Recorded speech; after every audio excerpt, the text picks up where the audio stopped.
दोस्तों, good news club के एक और एपिसोड में आप सबका स्वागत है। क्या आप सब एकदम एनर्जाइज्ड हो? चाय पिया, दूध पिया, नाश्ता किया, खा पी लिया है ना एकदम? क्योंकि हमें पूरा आधा घंटा एकदम एनर्जी के साथ अटेंड करना है, ठीक है? ओके, तो सबसे पहले हम क्या करेंगे? हाथ जोड़ के प्रेयर करेंगे। तो चलो प्रे करते हैं और गुड न्यूज़ क्लब की तरफ बढ़ते हैं। ओके, चलो हाथ जोड़ लो, आंखें बंद, आंखें बंद। हाँ, हे पिता परमेश्वर, इस नए दिन के लिए हम आपको धन्यवाद देते हैं। इस एक और गुड न्यूज़ क्लब के एपिसोड के लिए हम धन्यवाद देते हैं। हर एक बच्चा जो इसे सुन रहा है उसको आशीष दे और इस गुड न्यूज़ क्लब से अच्छी बातें सीखने को मिले और आपको जानने का एक मौका दे। जितने भी लोगों ने मिलकर ये गुड न्यूज़ क्लब का एपिसोड बनाने में मेहनत की है, उन सबको आपके हाथों में सौंपते हैं। सबको आपके हाथों में सौंपते हैं। सबका ख्याल रख, यीशु मसीह के नाम से मांगते हैं, आमीन। ओके, अब हो गई है प्रार्थना और बारी आ रही है मेरे फेवरेट टाइम की। बताओ क्या है? गाना गाने का टाइम। तो चलो जाके देखते हैं आज कौन सा गाना सीख रहे हैं। चलो।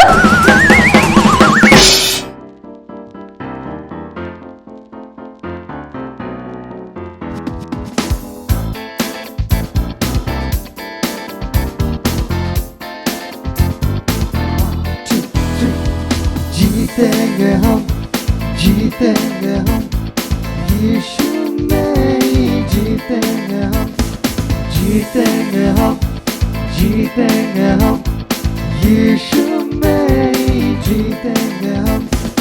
ऊंचे पहाड़ हिल जाएंगे, सरहद जो है वो मिट जाएंगे। ऊंचे पहाड़ हिल जाएंगे, सरहद जो है वो मिट जाएंगे। तेरे वचन मेरे दिल में रहे, तेरी जुबान में रहे। जीतेंगे हम, जीतेंगे हम, यीशु में जीतेंगे हम, जीतेंगे हम, जीतेंगे हम, यीशु में जीतेंगे हम।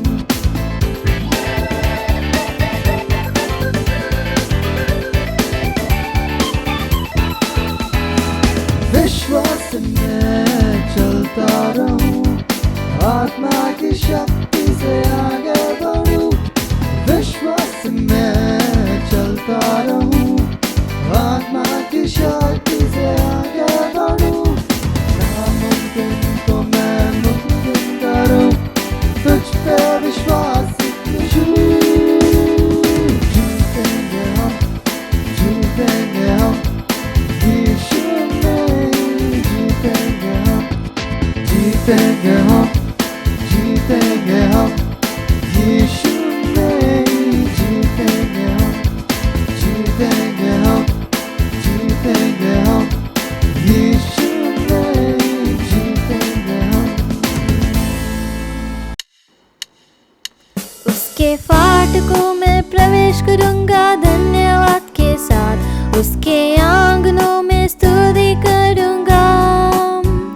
मैं कहूँगा ये दिन यहोवा ने बनाया है, मैं खुश हुआ कि आनंदित किया, आनंदित किया, उसने आनंदित किया। मैं खुश हुआ कि आनंदित किया, आनंदित किया, उसने आनंदित किया। मैं खुश हुआ कि आनंदित किया।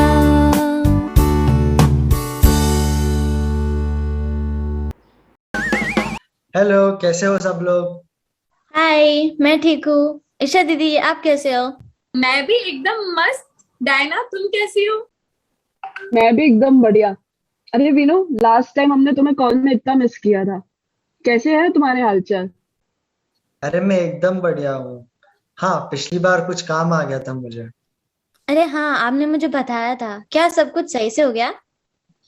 क्या बताऊँ यार, प्लान जैसा सोचा था वैसा कुछ भी नहीं हुआ। ऐसा लग रहा है सब गड़बड़ हो रहा है। ऐसा लग रहा है कि जैसे मैं हार गया हूँ। अरे भैया, ऐसे मत कहो। हम सब कभी ना कभी ऐसे समय से गुजरते हैं जब हम लगता है हम हार चुके हैं और कुछ सही नहीं होता। एंड एकदम सही कह रही है। हमारे जीवन में ऐसे काफी टाइम आते हैं जहाँ हमें ऐसे ही फील होता है, बट तुम हमेशा याद रखना कि परमेश्वर हमारे सामर्थ्य के बाद हमारी परीक्षा कभी नहीं लेंगे। तुम बस विश्वास रखो और मेहनत करते रहो। डायना एकदम सही कह रही है। हम अपनी अब तक की जिंदगी अभी पीछे मुड़कर अगर याद करें तो हम समझ पाएंगे कि परमेश्वर ने हमें कितनी कठिन कठिन परिस्थितियों में विजय दी है और वो हमें आगे भी विजय करेगा, वो हमें विजय देता रहेगा। बस हमें उस चीज पर भरोसा रखना चाहिए, जैसा डायना ने कहा, है ना। अभी अगर हम सोचेंगे तो हम जब 2-3 साल पहले देख लो या कई साल देख लो, हम इतने सालों में कितना बढ़ चुके हैं, कितनी चीजें समझते हैं, कितना कुछ जानते हैं। ये सब परमेश्वर की ही तो कृपा है। हाँ, आज का वर्ड अप भी तो यही कहता है कि परमेश्वर विजय देता है, तो बस उस पर भरोसा रखो। आप सब एकदम सही कह रहे हो। मैं इतने आगे परमेश्वर की मदद से ही तो बड़ा हूँ। मैं उम्मीद नहीं छोड़ूंगा और परमेश्वर पर पूरा विश्वास रखूंगा। Thank you. इसमें थैंक यू कैसा वीनू? हम सब मिलते ही तो इसलिए ताकि एक दूसरे की मदद करें और परमेश्वर में आगे बढ़ते रहे। बिल्कुल सही। चलो अब गुड न्यूज क्लब का टाइम हो रहा है, तो अब जल्दी से जाके गुड न्यूज क्लब अटेंड करते हैं और अपन फिर थोड़ी देर बाद मिलेंगे, ठीक है? चलो बाय। बाय। हाय। पौलुस आज के कहानी में अब रोम के कारागार या जेल में है, क्योंकि पौलुस यीशु के विषय में प्रचार किया। अभी वो पहले के तरह यात्रा नहीं कर सकता था, परंतु वो अभी भी पत्र या चिट्ठी लिख सकता था। इसलिए अब उसने इफिसियों को चिट्ठी लिखा। इफिसियों के लोग पौलुस से पत्र प्राप्त कर बहुत उत्तेजित हुए। पौलुस ने उन्हें बताया कि कैसे परमेश्वर का अनुसरण करना है। इस पत्र के अंत में पौलुस ने लिखा कि कैसे लोग प्रभु में बलवंत बन सकते हैं और परीक्षा के विरुद्ध लड़ सकते हैं। परीक्षा मतलब परमेश्वर के विरुद्ध या विपरीत कुछ करने की इच्छा है। जो मुखाग्रित पद में हमने पिछली बार सीखा था वो इस विषय में बात करता है। आइए हम इसको मिलकर बोलेंगे। इफिसियों 6:10 निदान प्रभु में और उसकी शक्ति में बलवंत बनो। भले ही इफिसियों के लोग यीशु पर विश्वास करते थे, पौलुस जानता था कि वो फिर भी पाप करने की परीक्षा में पड़ेंगे। मतलब परमेश्वर के मार्ग के बजाय अपने स्वयं के मार्ग में जाने का संभावना है। जब पौलुस ने इफिसियों को चिट्ठी लिखा, वो जानता था कि वो अभी पाप करने की परीक्षा में पड़ेंगे, इसलिए उसने उनके लिए एक मार्ग के विषय में लिखा जिससे वो परीक्षा के विरोध में दृढ़ खड़े हो सके। यदि आपने यीशु को अपना उद्धारकर्ता माना है, तब भी आप पाप करने की परीक्षा में पड़ेंगे। सही काम करना हमेशा आसान नहीं होता है। प्रत्येक व्यक्ति यीशु पर विश्वास करने के बाद भी परमेश्वर के मार्ग जाने के बजाय अपने स्वयं के मार्ग जाने के लिए मन करता है। हो सकता है आपका भाई आपको परेशान करता है और आप उस पे ऊपर चिल्लाने की परीक्षा में पड़ सकते हैं। हो सकता है कि स्कूल में आपकी कक्षा में कोई ऐसा है जो अन्य बच्चों जैसे नहीं दिखता हो सकता है और आप उसका मजाक उड़ाने की परीक्षा में पड़ सकते हैं। जब दूसरे बच्चे उसका मजाक उड़ाते हैं तो आप भी हंसने की परीक्षा में पड़ सकते हैं। या आप अपने विषय में सोचते हैं कभी परमेश्वर आपकी चिंता नहीं करता। कभी कभी ऐसा होता है। कई बार हम शैतान द्वारा पाप करने के लिए लुभाए जाते हैं। बाइबल कहती है, पहला यूहन्ना 4:4 में लिखा है, क्योंकि जो तुम में है वो उससे जो संसार में है बड़ा है। परमेश्वर पवित्र आत्मा यीशु पर विश्वास करने वालों के दिल में वास करता है। मेरे साथ बोलो, परमेश्वर विजय देता है। पौलुस जानता था कि जो यीशु पर विश्वास करते हैं वो पाप करने के लिए लुभाए जाएंगे, इसलिए उसने उन्हें परीक्षा के विरुद्ध दृढ़ खड़े रहने के मार्ग के विषय में लिखा। पौलुस हमें परीक्षा के विरुद्ध लड़ने के लिए एक उदाहरण देता है जिसे परमेश्वर के सारे हथियार कहा जाता है। परमेश्वर के सारे हथियार हमें परमेश्वर और जो उसने हमारे लिए किए हैं उसे याद दिलाता है। पौलुस कहता है कि हमें प्रभु में बलवंत होना है। ये सभी हथियारों के लिए महत्वपूर्ण है। सिपाही को शत्रु के विरोध में दृढ़ खड़े होने के लिए बलवंत होना है। फिर पौलुस कहता है दृढ़ रहो, जिसका अर्थ है कि जब बातें मुश्किल होती है तो आप डर के मारे भागने का जरूरत नहीं है। यदि आप यीशु पर विश्वास करते हैं तो आप दृढ़ हो सकते हैं और यही जान सकते हैं कि परमेश्वर आपको विजय देगा। जब आप प्रतिदिन परमेश्वर की सहायता के लिए उसके बल पर भरोसा करते हैं तो आप दृढ़ खड़े हो सकते हैं। एक सिपाही एक मोटे चमड़े का बेल्ट पहनेगा जो उसकी रक्षा करेगा और उसके अन्य हथियारों को एक साथ रहेगा। सुसमाचार का सत्य शेष हथियारों को एक साथ रखता है। बाइबल हमारे लिए परमेश्वर का वचन और सदैव सत्य है। परीक्षा में दृढ़ खड़े होने में हमारी सहायता के लिए सत्य को याद रखने की आवश्यकता है। हम परमेश्वर के वचन के वो जो सत्य है, आइए हम उसको बोले, सत्य के बेल्ट के साथ दृढ़ खड़े हो। सत्य के बेल्ट के साथ दृढ़ खड़े हो। एक रोमी सिपाही एक जीलम पहनेगा। ये सिपाही के ऊपरी शरीर पर होती है और शरीर के ऊपरी महत्वपूर्ण भागों की रक्षा करती है, जिसमें हृदय भी शामिल है। जो यीशु पर विश्वास करते हैं उन्हें हृदय की रक्षा की आवश्यकता है।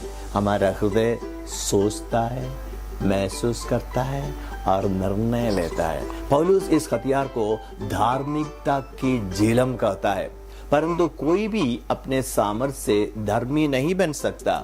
पौलुस झिलम का इस्तेमाल स्मरण दिलाने के लिए कहता है कि यीशु की धार्मिकता के कारण हम उचित मार्ग में, सही मार्ग में जीवन बिता सकते हैं। धार्मिकता वो है जिसे परमेश्वर भलाई के रूप में देखता है। यदि आप यीशु को अपना उद्धारकर्ता मानते हैं तो परमेश्वर आपके पाप को नहीं देखता, परंतु वो यीशु की धार्मिकता को आप में देखता है। यदि आपने यीशु पर विश्वास नहीं किया तो परमेश्वर अभी भी आपके पाप को देखता है। क्या आपको याद है कि पाप क्या है? पाप परमेश्वर के मार्ग को छोड़कर अपने स्वयं के मार्ग पर जाना है। पाप भयंकर समस्या है क्योंकि यह आपको परमेश्वर से हमेशा के लिए अलग करता है। पाप इतनी बड़ी समस्या है कि बाइबल उसके विषय में बात करती है मृत्यु की तस्वीर इस्तेमाल करते हुए। इफिसियों 2:5 में लिखा है, जब हम अपराधों के कारण मरे हुए थे, जब हम अपराधों के कारण मरे हुए थे।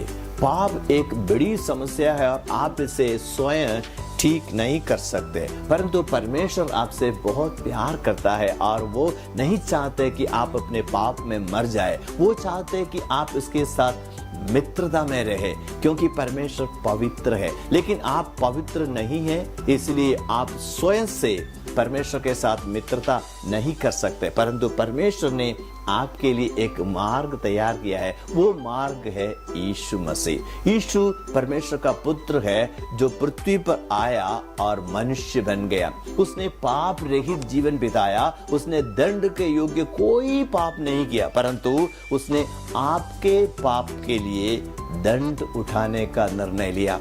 यीशु ने आपके पाप का दंड लेने के लिए सलीब पर दुख उठाया और मारा गया। उसके हाथों में और पैरों में बड़े बड़े कीले ठोक दिया, सिर पर कांटों का मुकुट रख दिया और चेहरे पर कई बार थूके है, खून बहा बहा के वो मर जाता है, लेकिन तीसरे दिन वो जीवित हो गया। ये प्रमाणित करते हुए कि वो पाप पर विजेता है, क्योंकि वो जीवित है। वो आपको परमेश्वर के साथ नया जीवन दे सकता है।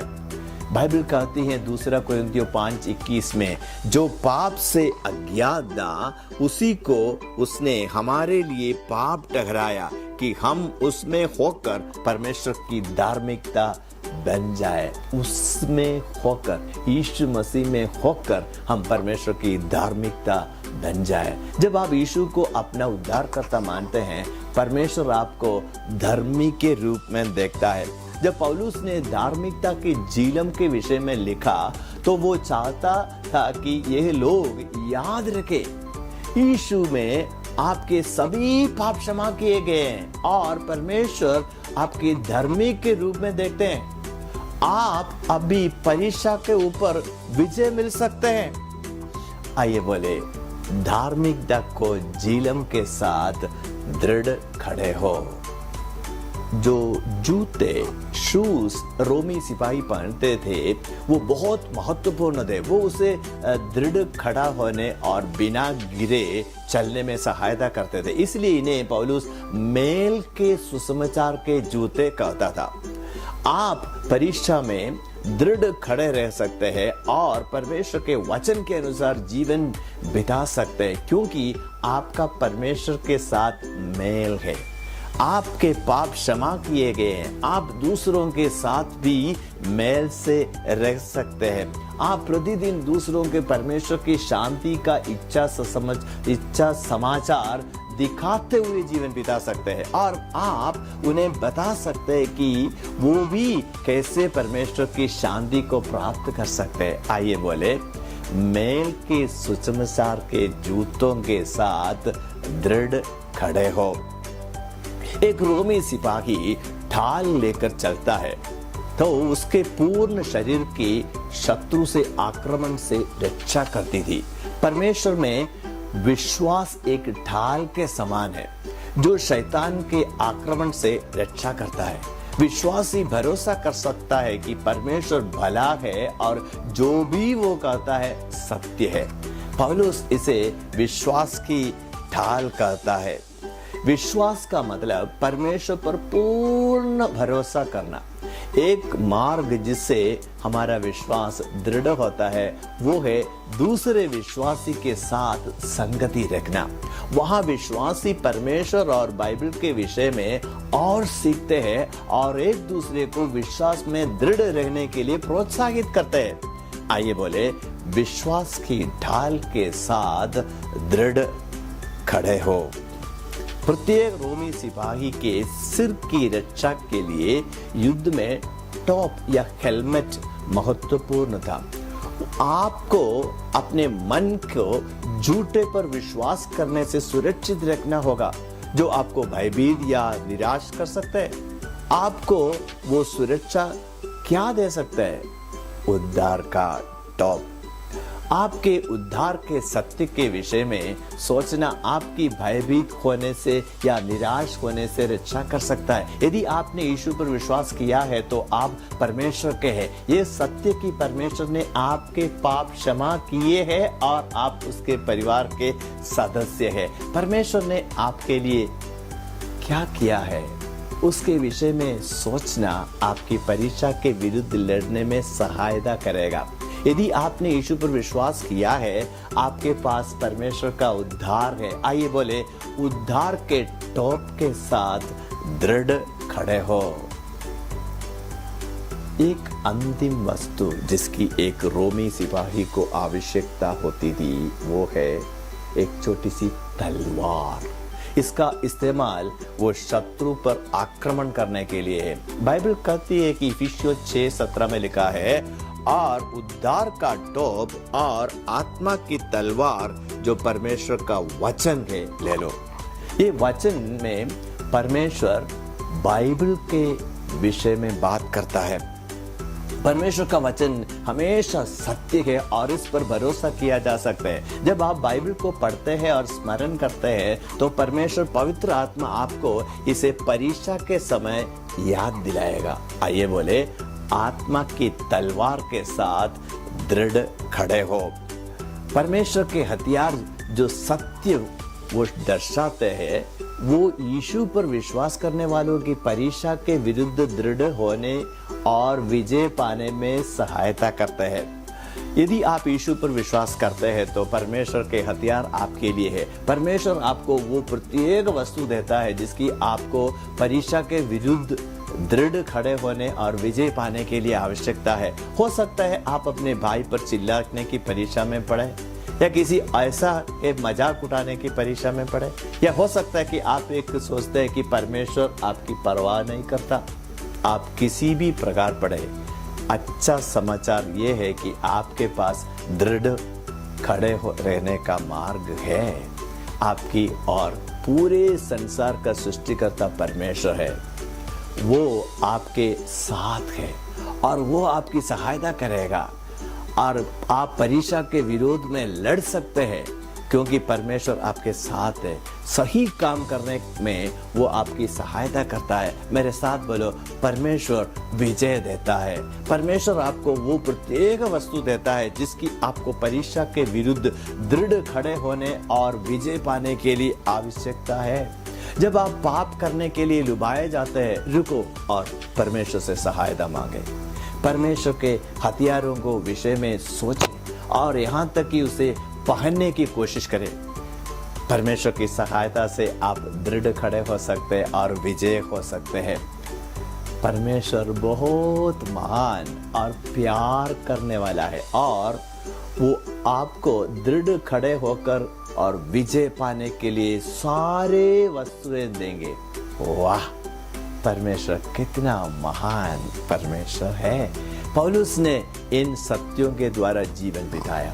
उसने यही पत्र तब लिखा जब वो एक कैदी था, जेल में था, और फिर भी उसे याद था कि परमेश्वर ने उसे बल दिया और जो सही है वो करने में उसकी सहायता की।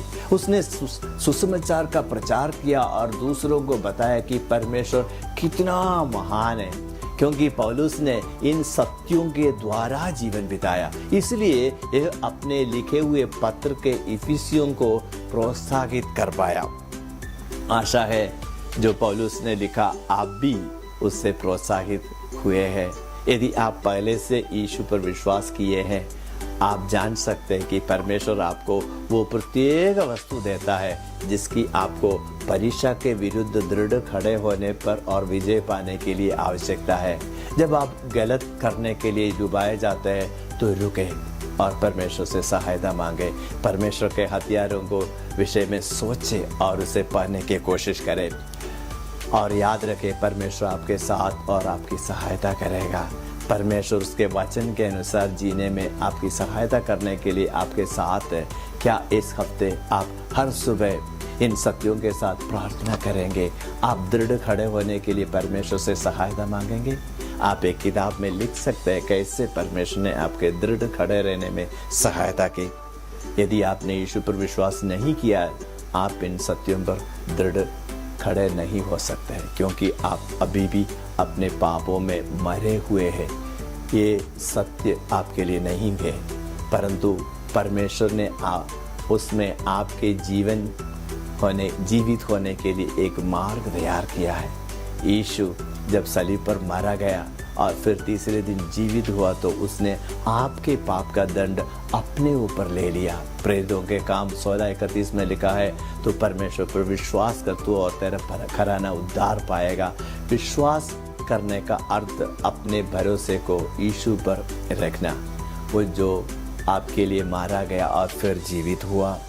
परमेश्वर की प्रतिज्ञा ये है कि आप अपने पाप के दंड से बचाए जाएंगे और जीवित किए जाएंगे। आप परमेश्वर के साथ नया जीवन प्राप्त करेंगे, परमेश्वर के साथ एक विशेष मित्रता जो आप शुरू हो सकते हैं। आप अनंतता के साथ प्रभु के साथ जीवन बिता सकते हैं।